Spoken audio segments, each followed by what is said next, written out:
అందరికీ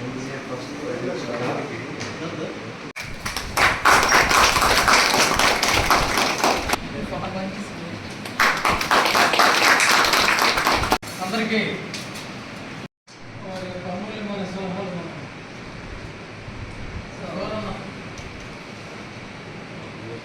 ఈ 1999 కార్గిల్ దివాస్ యుద్ధాల్లో చాలామంది సోల్జర్స్ లెస్ టెంపరేచర్లో ఉన్నా కూడా ఈ శిఖరాల్ని వాళ్ళు సార్ అనుకున్నట్లు కాంట్రాక్ట్ బేసిస్ మీద తీసుకొనేసి వాళ్ళు పాకిస్తాన్ అడ్డదావులో వచ్చి దాన్ని ఆ ఎవరెస్ట్ని మన లడఖ్లో ఉండేదాన్ని ఆక్రయించుకోలేకపోతారు. అప్పుడు సోల్జర్స్ వాళ్ళు ఏం చేశారంటే లెస్ టెంపరేచర్లో ఉండి వాళ్ళు అంటే ధైర్య సాహసాలు చేసి మా ప్రాణాలు కూడా తాగించి ఎక్కడన్నా మనము సేవ్ చేయాలనే ఉద్దేశంతో చాలామంది ఇప్పుడు నేను మీకు అంతా చెప్పే పని లేదు కానీ ఎంత ధైర్య సాహసం చేశారు చూడండి. ఇప్పుడుండే ప్రజెంట్ సినీరియోలో మనుషులు ఎలా బతుకుతున్నారంటే వాడు చచ్చిపోతే మనకి ఏం లేదు, నేను నా పెళ్ళం ఉంటే బాగా అనే కాలం అయిపోయింది. ఈవెన్ కరోనా వచ్చిన తర్వాత కూడా జనాలు మార్పు అంటే ఇంకా అతి ఆశ అయిపోయింది. ముందు కాలంలో ఎట్లుండే వాళ్ళంటే అంటే అప్పుడులో మేము పెద్దరికంలో ఉండేటప్పుడు ఆ ఊర్లో పెద్దోళ్ళు ఎవరైనా ఇంట్లో పెండి బాగా డబ్బులు ఉండేవాళ్ళైతే వాళ్ళకి పోతే హెల్ప్ చేసేవాళ్ళు. ఇప్పుడు 100 రూపాయలు ఉంటే ఎట్లా అంటే నా పెళ్ళాం పిల్లకే చూసుకుంటా వానికాయలు చచ్చేవాడు చచ్చిపోనిలే అనేవాళ్ళు తత్వం అయిపోయింది. కనీసం మనము బీయింగ్ యాజ్ ఏ అంటే ఎంతోమంది త్యాగాలు చేసినది ఒక పక్క అని అయితే మనం యాజ్ ఏ పుట్టిన వెంటనే మనం భారతీయులు మనం కనీసం ఏదో ఒక దాంట్లో 100 రూపాయలు సంపాదిస్తే అట్లీస్ట్ 1 రూపాయి అయినా లేకుండే వాళ్ళకి అండగా చేయాలండి. అంటే చెప్పడం ఈజీగా ఏమేనంటే వాళ్ళకి హెల్ప్ చేయకపోయినా పర్లేదు, హాని చేయకూడదండి. ఫస్ట్ ఆఫ్ ఆల్ అదొకటి నేర్చుకోవాలి. వేరే డబ్బులు మనకు వద్దు, మన డబ్బులే మనకు కావాలా. మీకు చేతనైతే వాడు అడిగితేనే డబ్బులు చేయండి కానీ వాడికి హాని మాత్రం చేయదు. సో కాబట్టి సార్ వాళ్ళందరూ చెప్పారు కాబట్టి ఇది ప్రతి జూలై 26 జరుగుతుంది కాబట్టి మనం ఒక 2 నిమిషాలు ఎంతోమంది సోల్జర్స్ వాళ్ళ ప్రాణాలు కూడా త్యాగం చేశారు 1919 వార్లో. కాబట్టి అలా అంటే చాలామంది ఇప్పుడు చూడండి మనం చూస్తాం రీసెంట్ పాకిస్తాన్లో కురేషి అని ఇండియన్ ఆర్మీ ఫోర్సు ఇండియన్ నేవీలో 3 మంది ఆడోళ్ళ దాంట్లో ఒక అమ్మాయి ముస్లిం షీ డన్ వెరీ వెల్ అండి. మనం ఇప్పటికి కూడా ఆడపిల్లలకి ఏం చేస్తున్నాము వాళ్ళకి ఒక 22, 23 అయితేనే పెళ్లి చేయాలని చూసాం. చాలామంది లేడీస్ దాంట్లో పోయినా కానీ ఒక లేడీస్ వాళ్ళు ఆర్మీ ఫోర్సెస్లో పాకిస్తాన్ ఎదుర్కొంది కురేషి అనే ఆమె మొత్తం 3 మంది ఉన్నారు. ఆ లేడీస్ అయితే ఉన్నది అనదర్ రిమైనింగ్ దియోశతి అనేది ఇంకొక పేరుంది. ఇండియన్ ఆర్మీ ఇండియన్ నేవీ వాళ్ళు మొత్తం 3 మంది పాకిస్తాన్ మీద వాళ్ళు పోరాటం చేస్తారంటే ఆడపిల్లలు కూడా ఇప్పటికి ఎంత ముందుకు వస్తున్నారో చూడండి. సో అమ్మాయిలు కూడా ఇప్పుడుండే ప్రజెంట్ సీనియర్లు అందరూ చదివించే దయచేసి పెళ్ళిళ్ళు అనేది కాదు, వాళ్ళు ఇండిపెండెంట్ వాళ్ళ కాళ్ళ మీద వాళ్ళు నిలుచుకునే ట్రై చేయండి. దయచేసి పెళ్ళిళ్ళు అనేది పెళ్ళిళ్ళు చేయండి, వయసుకు వచ్చినప్పుడు చేయండి కానీ అంత లోపలనే ఇప్పుడు రేపు నాడు పెళ్లి చేస్తారు వాడే సరలేకపోతే కనీసం మనం చదువన్నా చెప్పిస్తే అమ్మాయిలు వాళ్ళ కాళ్ళ మీద వాళ్ళు నిలుచుకుంటారు. సో మనం కూడాను యాజ్ ఏ ఆర్మీగా అన్నప్పుడు మన పిల్లల్ని కూడా యాజ్ రైట్ హ్యాండెడ్గా ఇట్లా ఆర్మీకి అంతా పంపించాలండి. రెండోది కూడా సో ఆడపిల్లలు అనేది ఎందుకు ఆడుతున్నట్లు మగ పిల్లలకే కాక we'll are to take some steps to send the ladies to army also. So ఇండియాకి పాకిస్తాన్ ఇంకా కాపాడారు కాబట్టి ఈరోజు ప్రధానమంత్రి గారు కూడా లడఖ్ ప్రాంతంలో ఈ దివాస్తో ప్రోగ్రాంలు కాలేజెస్ స్కూల్లో కూడాను రేపు చాలా ప్రోగ్రాంలు బాగా కండక్ట్ చేస్తారు. కాబట్టి 11 గంటలకి మనం షెడ్యూల్ టైం చెప్పాము.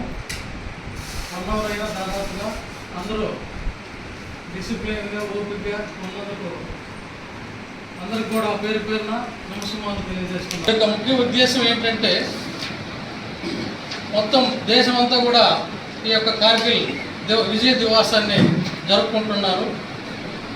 అందులో భాగంగానే ఈరోజు మనం మా జిల్లా సైనిక సంక్షేమ కార్యాలయంలో ఈరోజు ఇక్కడ జరుపుకుంటున్నాము. మీ అందరికీ తెలుసు దీని యొక్క ముఖ్య ఉద్దేశం ఏంటంటే మనకు 1999లో కార్గిల్ యుద్ధం జరిగింది. అందులో కొంతమంది ఇక్కడ పార్టిసిపేట్ చేసిన వాళ్ళు కూడా ఉన్నారు, బాధితులు కూడా ఉన్నారు. ఆ సమయంలో మన పొరుగు దేశమైనటువంటి పాకిస్తాన్ మనకున్నటువంటి ఆధీన రేఖను దాటి చొరబడుకొని లడఖ్ అనే ప్రాంతానికి కార్గిల్ జిల్లాలో ఉన్నటువంటి లడఖ్లో వాళ్ళు చొరబడుకొని రావడం జరిగింది. దాన్ని మన యొక్క సైన్యం భారత సైన్యం ఏదైతే ఉందో ఇండియన్ ఆర్మీ దాన్ని వాళ్ళని తిప్పికొట్టి దాదాపు మే నుంచి ఈ జూలై 26 వరకు ఆ జరిగిన ఆ పోరాట ధైర్యశాలిగా మన వాళ్ళైతే ఇండియన్ ఆర్మీస్ ఎవరైతే పోరాటాలు చేసి దాన్ని సాధించగలిగాము. మరి అందులో భాగంగానే వాళ్ళందరినీ కూడా పాకిస్తానీలందరినీ కూడా ముష్కరులాగా తరిమి కొట్టడం, మరి ఆ యొక్క విజయోత్సవమే ఈరోజు మనం గుర్తుగా ఇక్కడ జరుపుకుంటున్నాము. కాబట్టి అలాంటివి ప్రతి గ్రామంలో కూడా మండల స్థాయిలో కానీ గ్రామ స్థాయిలో కానీ జరిపితే ప్రతి ఒక్కరు కూడా ఈ దేశభక్తి అంటే ఏంటి, దేశాన్ని మనం ఎలా రక్షించుకోవాలి ఇతర పొరుగు దేశాల నుంచి, మరి ఇలాంటివన్నీ కూడా అవేర్నెస్ క్యాంప్స్ మనం జరుపుకుంటే ప్రతి ఒక్కరిలో కూడా ఇది తెలియజేసే దిశలో మనం ముందుకెళ్తూ ఉంటాము.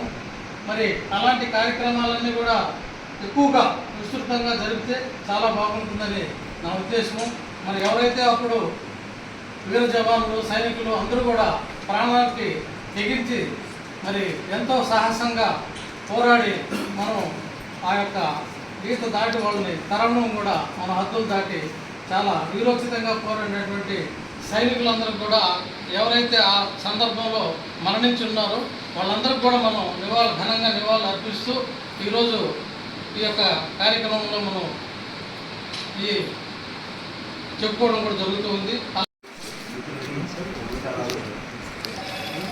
కార్గిల్ విజయ దివాస్ ఇది భారతదేశానికి పాకిస్తాన్ వాళ్ళు చేసే దొంగ దెబ్బ. వాళ్ళు ఎప్పుడూ మోసపూరితంగానే మనతో యుద్ధం చేయాలని చూస్తున్నారు. ప్రతిసారి దెబ్బలు తినేసే పోతుంది. పాకిస్తాన్ వాళ్ళు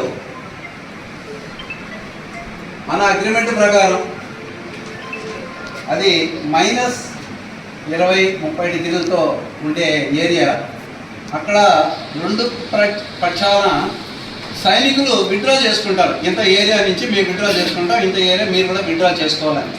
విత్డ్రా చేసుకున్నాక కండిషన్ ప్రకారం మన సమ్మర్ స్టార్ట్ అయినప్పుడు వాళ్ళ పోస్ట్కి వాళ్ళు పోతారు.